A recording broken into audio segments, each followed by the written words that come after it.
Hey, this is Dave DeCamp from antiwar.com. This is anti-war news for Wednesday, September 20th, 2023.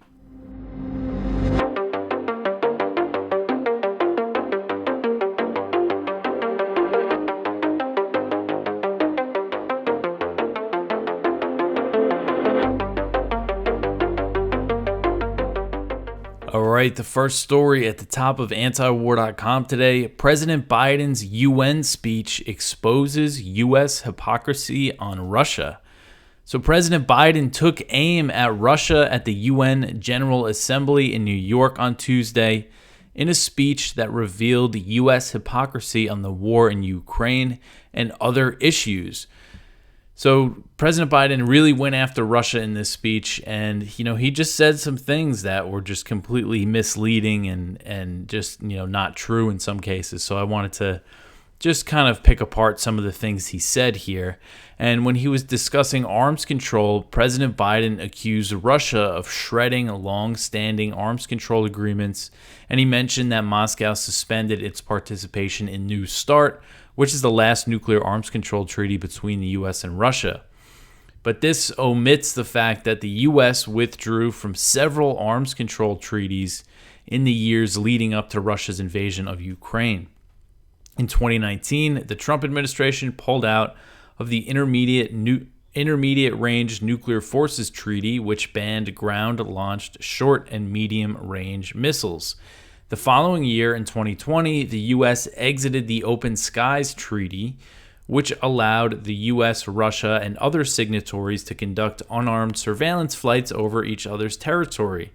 At the time, President Biden, who was running for president, he was a candidate at the time, he slammed Trump for that move, but his administration declined Russia's offer to salvage the treaty in 2021. Russia said that they were willing to, keep this thing alive, but Biden said no, and then Russia formally withdrew from the treaty. And going back to 2002, the George W. Bush administration pulled out of the Anti-Ballistic Missile Systems Treaty, and that was a big one. President Vladimir Putin has cited the U.S. leaving that treaty as the reason for Russia developing the Sarmat ICBM, which is Russia's most powerful missile. It can pack a huge nuclear payload and travel 11,000 miles. And this was the missile that recently a Russian official said was placed on combat duty for the first time. So the U.S. pulling out of that treaty sparked this new arms race when it comes to ICBMs. So shifting to the war in Ukraine, President Biden called the conflict an illegal war of conquest brought without provocation by Russia against its neighbor Ukraine. So here we have Biden claiming that the war was unprovoked, which we often hear. And this comes after NATO Secretary General Jens Stoltenberg acknowledged that Putin invaded Ukraine to prevent them from joining NATO. This was Stoltenberg, the head of the NATO alliance, not some Russian official. And it really just contradicts this claim that we constantly hear from the U.S. government and media that the invasion was unprovoked. And he invaded after the U.S. and NATO refused to provide a guarantee that Kiev would never become a member. Biden said in his speech, quote, "Russia alone bears responsibility for this war. Russia alone has the power to end this war immediately. And it is Russia alone that stands in the way of peace," end quote. So the U.S., I just have to mention how the U.S. has stood in the way of peace throughout this conflict. In the early days of the war in March and April 2022, when Russia and Ukraine were engaged in negotiations, they were discouraged by the U.S. and its allies. And around the same time, Secretary of Defense Lloyd Austin openly acknowledged that it was one of the U.S.'s goals to weaken Russia in this war. So, they wanted to keep it going. They didn't want them to reach a peace deal. And ahead of Ukraine's counteroffensive that's going on now, Secretary of State Antony Blinken rejected the idea of a ceasefire in Ukraine. So the U.S. has opposed diplomacy this whole time. Biden urged for continued support for Ukraine in its war against Russia, saying that an aggressor cannot be appeased and that Ukraine cannot give up its territory. Biden said, quote, "If we allow Ukraine to be carved up, is the independence of any nation secure?" End quote. So we hear this talking point from the Biden administration that territorial borders cannot be changed under international law. That's their big argument for opposing Ukraine ceding territory for any kind of peace deal. But, looking back at the U.S. record, and this was when President Biden was a senator, he strongly backed the NATO bombing of Yugoslavia in 1999, which broke up the country, and it carved Kosovo out of Serb territory. And to this day, Kosovo is not recognized by much of the world, including ethnic Serbs who live within the borders of Kosovo. Again, it's just this hypocrisy, I think, is a big part of the reason why we have more countries around the world just not going along with what the U.S. is doing. They're just not buying it.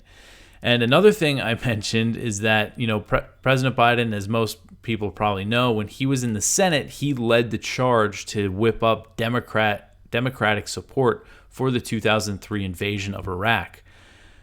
In 2006, he proposed a plan to carve up Iraq, to separate it into 3 different regions based on, religious and ethnic lines, a Kurdish region, and then a Sunni and a Shia region. And what's interesting is that this plan that he devised, according to the New York Times, he developed with the help of his Senate aide at the time, who was none other than Antony Blinken, the same guy now who always says, we cannot change borders and, it's all about sovereignty. But, they were very involved in the invasion of Iraq. So I just thought it was worth kind of picking apart that speech that Biden gave. So the next one here is very interesting. Evidence suggests that Ukrainian missile caused a market tragedy. So this article is from the New York Times, and it says that evidence shows a September 6th missile strike on the Konstantinivka, which is a city in eastern Ukraine in the Donetsk Oblast. It's Ukrainian-controlled territory. So there was a missile strike there on a market on September 6th. It killed at least 15 civilians and injured more than 30 others. And this New York Times report is saying that evidence shows that it was a Ukrainian air defense missile that hit this market.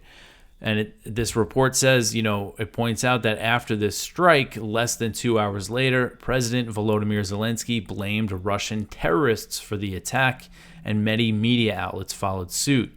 But evidence collected and analyzed by the New York Times, including missile fragments, satellite imagery, witness accounts, and social media posts, strongly suggests the catastrophic strike was the result of an errant Ukrainian air defense missile fired by a Buk launch system, which is an air defense system that Ukraine has.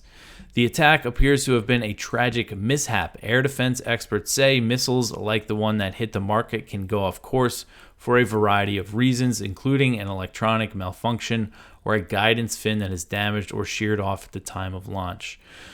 Again, so this is interesting to see the New York Times reporting on this, and they say that their reporters were initially blocked from entering the areas where the missile was launched, where the missile struck, by Ukrainian authorities, but they eventually got in, and this is what they found. And, the Ukrainians, of course, are not happy about this report, and I'm sure that there's other cases like this throughout the war of Ukrainian air defense missiles hitting things when Ukraine is blaming it on Russia. The biggest example I could think of was the Ukrainian air defense missile that hit Poland and killed 2 people, and you had Zelensky and all these top Ukrainian officials claim it was a Russian missile strike because they were trying to get NATO to intervene directly. So we just have to keep in mind that Zelensky is, willing to make these claims despite the reality of what really happened. All right, so the next one here, Secretary of Defense Lloyd Austin says that Ukraine needs air defenses. So this article is from Kyle Anzalone at the Libertarian Institute. Austin and Milley, they attended a gathering of Ukraine's Western backers in Germany on Tuesday and called for allies to dig deep to support Kiev.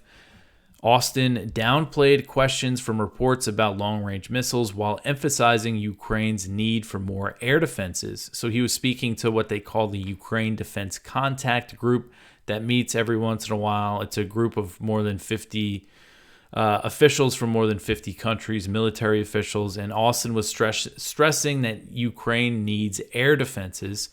And when he was asked about the Army tactical missile systems, the ATACMS, those are the missiles that have a range of up to 190 miles. There's been reports saying that the U.S. is going to send them. But when Austin was asked about this at this conference, he said, we're focused on what they need right now, and what they need right now is air defenses. And he kind of brushed off the idea that the U.S. was sending the ATACMS. So it's not clear if those are coming anytime soon.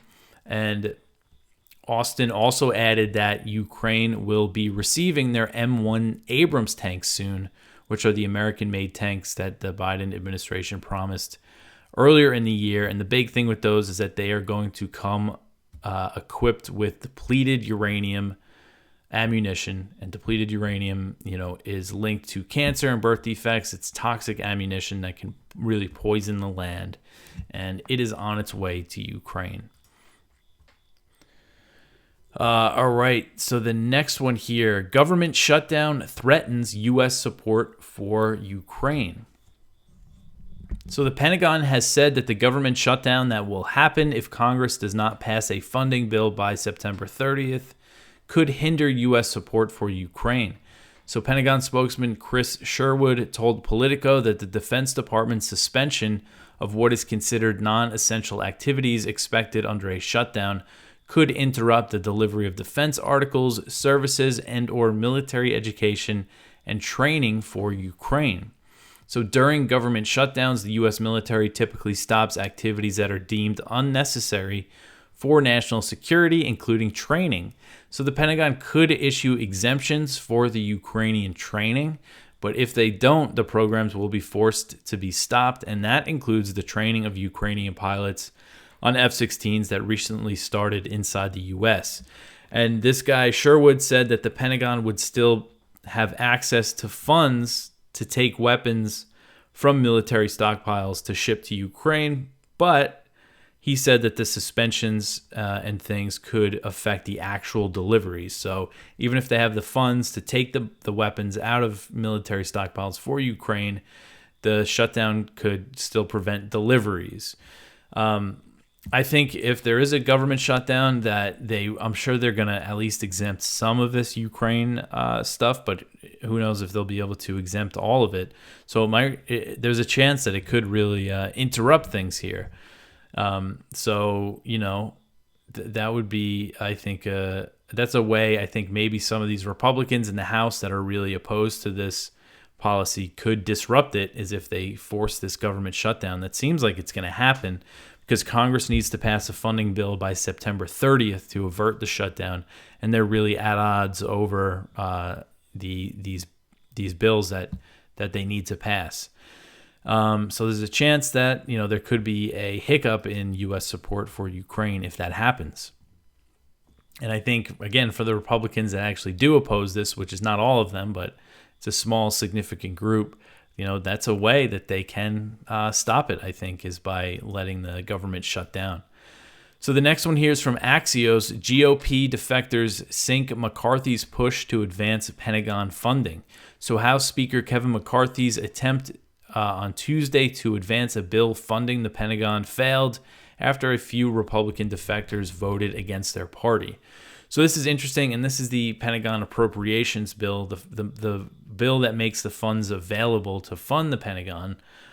And they had a procedural vote to kind of go forward on this bill, and all the Democrats voted against it, and 5 Republicans voted against it because they're not happy with the spending levels. They want them to be lower. And so this shows how these Republicans can really disrupt things. And the 5 Republicans who voted against it are Representative Andy Biggs. He's a Republican from Arizona. Dan Bishop from North Carolina. Ken Buck from Colorado. Ralph Norman from South Carolina. And Matt Rosendale from Montana. So these are the more conservative Republicans who really want to cut spending, and they're not happy with these deals that McCarthy and other Republicans have made. So again, just having these few Republicans against this stuff could really, throw a wrench in McCarthy and and everybody's plans to put these spending bills forward. All right, so the next one here, McCarthy says that he plans to question Zelensky about Ukraine aid. So House Speaker Kevin McCarthy said Tuesday that he would question Ukrainian President Volodymyr Zelensky about the money the U.S. has spent on the war in Ukraine when the two meet later this week. When asked if he would commit to more aid for Ukraine, McCarthy said, quote, "Is Zelensky elected to Congress? Is he our president? I don't think I have to commit anything, and I think I have questions for him," end quote. So it's interesting. I've been pretty hard on McCarthy, and, for good reason. He's been a supporter of this proxy war the whole time. But I think him saying things like this goes to show that, again, this pressure from this group of Republicans, that's mostly the House Freedom Caucus, is having some impact on McCarthy. I think if it wasn't for that, he would just be like Mitch McConnell and be saying, yeah, we got to, fund Ukraine for as long as it takes. Who cares about accountability and things like that. So McCarthy also said, quote, "Where's the accountability on the money we've already spent? What is the plan for victory? I think that's what the American public wants to know," end quote. So Zelensky is headed to Washington after the UN General Assembly in New York, and he's going to press Congress to authorize the additional $24 billion in spending on the war that President Biden has requested. And so this stopgap funding bill that is needed to avert a government shutdown, the Democrats and the White House want the Ukraine aid to be included in that, and the bill that McCarthy and other Republicans have put forward does not include the Ukraine aid. So that's not going to make it through the Senate. So, there's going to be this fight. And again, I think there's a chance that there is at least a short government shutdown. All right, so I just want to take this moment to mention our sponsor for today's show, and that is the Expat Money Summit. And this is coming up from October 2nd to October 6th. So if you go to expatmoneysummit.com, all you have to do is put in your email to get a free ticket. And it is hosted by Mikkel Thorup, who runs Expat Money, and he provides a very unique service, helping people that are interested in moving out of the country, finding a plan B, finding places to live where you can have more freedom, ways to protect your money, and really interesting things like that. Pretty good lineup of speakers: Peter Schiff, Mark Faber, Dr. Ron Paul, Doug Casey, Jim Rogers, and Tom Woods, and many, many more. And you're going to learn things like about residencies and citizenship, wealth protection and tax planning, investing and diversification, the expat lifestyle, community and network, and much more. So go to expatmoneysummit.com. Put in your email. Again, this is coming up soon, October 2nd to October 6th. You could also go there through the link that you'll find in the show notes or in the YouTube description. So again, expatmoneysummit.com. All right, so back to the news here. The U.S. discusses a mutual defense treaty with Saudi Arabia. So the New York Times reported on Tuesday that U.S. and Saudi officials are discussing the terms of a potential mutual defense treaty that would be similar to the pacts that the U.S. has with South Korea and Japan. So the discussions are part of a U.S. effort to broker a normalization deal between Saudi Arabia and Israel. Riyadh's main demands for a normalization agreement is for stronger security guarantees from the U.S., and they also want help establishing a nuclear program. So U.S. officials told the Times that Saudi Crown Prince Mohammed bin Salman regards a mutual defense agreement with the U.S. as the most important element in his talks with the Biden administration about Israel. So the Saudis are really pushing for a deal like this. And such an agreement would likely involve the U.S. and Saudi Arabia pledging to provide military support if the other is attacked on Saudi territory or elsewhere in the Middle East. So the comparison to the U.S. pacts in East Asia suggests that it could lead to a more robust military presence in Saudi Arabia, as there are tens of thousands of U.S. troops stationed in Japan and South Korea and lots of bases. However, U.S. officials told the Times that there are no serious discussions about establishing a large contingent of American troops in Saudi Arabia under the potential deal, but I'm sure, it would leave open that option in the future. According to a notification to Congress in June, there are currently about 2,700 U.S. troops in Saudi Arabia. So while the Saudis are making demands of the U.S. as a condition for normalization with Israel, there are signs that a deal likely will not be reached anytime soon. Secretary of State Antony Blinken on Friday said that a Saudi-Israeli normalization remains a difficult proposition. And 2 days later, the Saudi newspaper Al-Alaf reported that Riyadh had pulled out of the negotiations, but that claim was denied by both the U.S. and Israel. So if the U.S. does sign some sort of mutual defense treaty with the Saudis, it really risks escalating the war in Yemen. So let's save that for the next story here because it is related. The Houthis leave Saudi Arabia after 5 days of talks. So a good sign here that the Houthis and the Saudis are talking. So negotiators representing Yemen's Houthis left Saudi Arabia on Tuesday after 5 days of talks aimed at reaching an agreement to end the 8-year conflict between the two parties. No deals were signed after the talks, but two sources told Reuters that some progress was made on the main sticking points between the two sides, which includes a timeline for foreign troops exiting Yemen and the payment of Yemeni government employee salaries. So the negotiations are also focused on the full lifting of the blockade on Houthi-controlled ports and the Sana'a airport. The sources told Reuters that more talks are expected after consultations, and they're saying that those talks will happen soon. So the talks mark the first time since the U.S.-backed Saudi-led coalition intervened in Yemen in 2015 that a Houthi delegation traveled to Saudi Arabia. The peace talks are being mediated by Oman and built on meetings that were held in April when a Saudi delegation visited Houthi-controlled territory for the first time. So there's been some fighting on the ground in Yemen, but a de facto ceasefire between the Saudis and Houthis has held relatively well since April 2022. In that time, there's been no Saudi airstrikes in Yemen and no Houthi attacks inside Saudi Arabia. But until a lasting deal is agreed to and the blockade is fully lifted, there's always the risk of this thing escalating again. And I know the guy Nasser Arabi, who's a Yemeni reporter who I believe lives in Sana'a. He lives in one of the Houthi-controlled cities in North Yemen. He speaks with Scott Horton a lot, and when Scott's talked to him the few recent times, he's been very positive, saying things are getting much better for the people in Yemen. So it's great. It's really good. It's looking good. But again, if the U.S. gives the Saudis more of these security guarantees, there's a chance that the Saudis could be more emboldened and say, you know what, let's try this again in Yemen. And as we know, the U.S.-backed Saudi war on Yemen was a very brutal war, devastating for Yemeni civilians. The coalition used brutal tactics by enforcing the blockade and frequently bombing civilian infrastructure, frequently bombing civilians. According to the UN, at the end of 2021, 377,000 people had been killed in the war, and more than half of the deaths were due to preventable disease and starvation caused by the siege. They purposely bombed water treatment plants and farms, and they targeted the food supply, just really brutal tactics, and this was all done with support from the U.S. All right, so the next one here, Azerbaijan launches a new assault on Nagorno-Karabakh.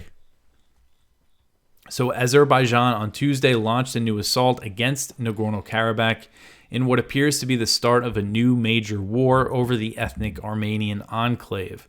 So Azerbaijan's defense ministry said that it started an anti-terrorist operation against Nagorno-Karabakh and demanded the complete withdrawal of ethnic Armenian troops from the area and the dissolution of the de facto government known as the Republic of Artsakh, which is based in the city of Stepanakert. So Artsakh officials said that they have called for talks with Azerbaijan and a ceasefire, and in response, the Azeri presidency demanded a full surrender. So this is what they are demanding. Quote, to stop anti-terrorist measures, illegal Armenian armed groups must raise the white flag, surrender all weapons, and the illegal regime must dissolve itself. Otherwise, anti-terrorist measures will continue until the end, end quote. So a human rights official in Artsakh wrote on X that, so as of Tuesday evening in Nagorno-Karabakh, At least 25 people had been killed by the Azeri assault, including 2 civilians, and 138 people were injured. And there's probably more, those numbers are probably outdated already because the fighting was reported, earlier in the morning on Wednesday over there. So not a good sign here for people living in the area. And if you're not familiar with Nagorno-Karabakh, it's an ethnic Armenian enclave that is inside what is considered the internationally recognized borders of Azerbaijan, which were drawn by the Soviets when Azerbaijan was a Soviet republic. And there's been a few wars fought over this area. Ethnic tensions in the region culminated in the First Nagorno-Karabakh War, which lasted from 1988 to 1994. It ended with Armenia controlling territory around Nagorno-Karabakh, and it was, really a frozen conflict between that time and 2020 when the Second Nagorno-Karabakh War started. Azerbaijan launched it to, take control more of this territory, and they captured a lot of territory, and in the peace deal, Armenia ceded a lot of territory to Azerbaijan. And that situation left only one road linking Armenia to the 120,000 Armenians in Nagorno-Karabakh, known as the Lashin Corridor. And earlier this year, Azerbaijan took control of the corridor and they put Nagorno-Karabakh under a blockade. The Azeris have been accused of, attempting ethnic cleansing, and the Biden administration has been pressured by some members of Congress to end military assistance to Azerbaijan over the blockade. There's a growing campaign, and I'm sure there's going to be more pressure after Azerbaijan launching this new assault. And this blockade on Artsakh has caused severe shortages of food and medicine, a really bad situation. And there's kind of a lot to this whole situation between Armenia and Azerbaijan. Russian peacekeepers were supposed to enforce the peace deal, and Armenia is not happy that Azerbaijan was still able to put this blockade on Nagorno-Karabakh. And Pashinyan, the Armenian prime minister, has been trying to move closer to the West. And, it's kind of a confusing situation. A lot of people want to look at it and say, okay, the West backs Azerbaijan against Armenia, which is a treaty ally of Russia, but it's not that simple. The U.S. recently did military drills with Armenia. So, I think the U.S. is looking to get more in Armenia. At the same time, they do still give more military assistance to Azerbaijan. So, there's a lot to it, and it's not something I focus on too much. So, I can't tell you all the ins and outs of it, but it's definitely something we're going to keep an eye on now that it looks like, unfortunately, there's another war being fought in this area. And it's a shame. I mean, you look at pictures of the southern, the Caucasus and Nagorno-Karabakh, really beautiful looking place, and it's just unfortunate that there's always, fighting or the threat of fighting, happening there. All right, the next one here, Biden demands that the UN send troops into Haiti because, why not send troops everywhere? So this article is from Kyle Anzalone at the Libertarian Institute, and addressing the UN on Tuesday, President Joe Biden called on the Security Council to authorize sending a military force into Haiti to restore order. The White House has wanted the UN to take action in the Caribbean nation for a year, but has struggled to find a country willing to lead the UN mission in Haiti. And Biden said that they should pass a resolution allowing Kenya to send troops to Haiti. They want Kenya to lead this intervention, and there's a very dark history of UN and Western intervention in Haiti that, the people of Haiti do not want foreign intervention, no matter how bad the situation is there. All right, so the last story here is Erdogan says that Turkey is not ready to back Sweden's NATO bid.